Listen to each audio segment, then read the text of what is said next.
testing is very poor. Yes. Like the testing when you first started your career. I mean, basically, you just had to pee after the weigh-in and you were okay. You have to be. Even now, it's still easy to. Even now, it's. You think so? Yeah, man. It is. Like, how would someone rig the system? Okay, now, let's say I have a whereabout on my phone. Okay, Yes. now I'm saying it, and everybody knows that, especially the cheater. They know that. Look, I thought it through.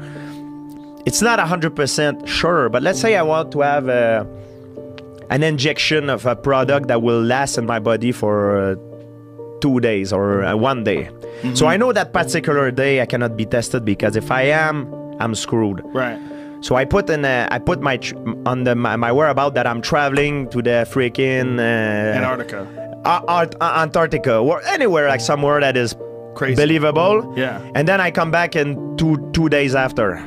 But that substance will stay in my body for a certain period of time, but the effect of it will last maybe a month.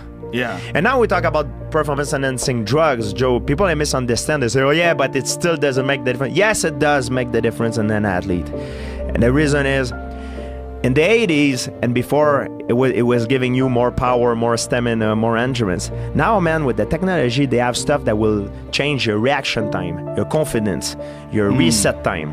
And this is a huge... Of course, that effect is limited, but there's still the muscle memory thing that will last. You know, and it could last forever. So now with the technology, man, at one point the sport, that's why I'm afraid. I'm afraid the sport becomes so messed up that with the gene doping and all that, at one point it will be off. Sport will be completely messed up. And the only gene, even the modern stuff, performance enhancing drug they do, man, it's very hard to catch up people. So like I said, it's easy to take something. I mean, there is always a chance that you get caught, but Nowitzki told me that they're starting, well, they have it and they don't know whether or not people are taking it, but they're taking testosterone as derived from animals, not from wild yams. Like the way they get testosterone now, if you get like a testosterone injection, they're getting it from wild yams and somehow or another yams. Yeah, the fruit, the vegetable.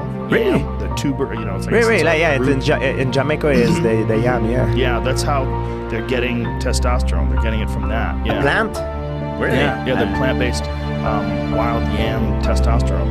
But now they're able to get it from animals. And the animal testosterone, you don't, like, they do carbon isotope tests. Yes. And the carbon isotope tests don't detect the difference between an animal testosterone and human testosterone.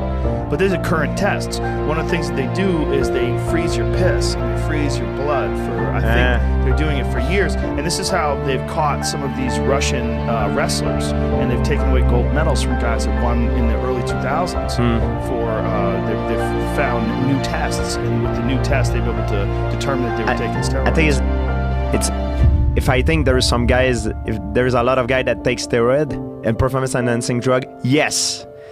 And I have an idea of who. And I'm pretty, like, just from my gut feeling, 99.9% sure. You know, I'm in a game, I'm talking to a lot of people in between fighters, we know who does who. There's only a few handful of people who does the whole team. Yeah. The word goes around, man. Especially when you're top elite fighter, the word goes around, you know, like the people, they talk to me and they say if I would be interested. I've been different offered before in different things, you know.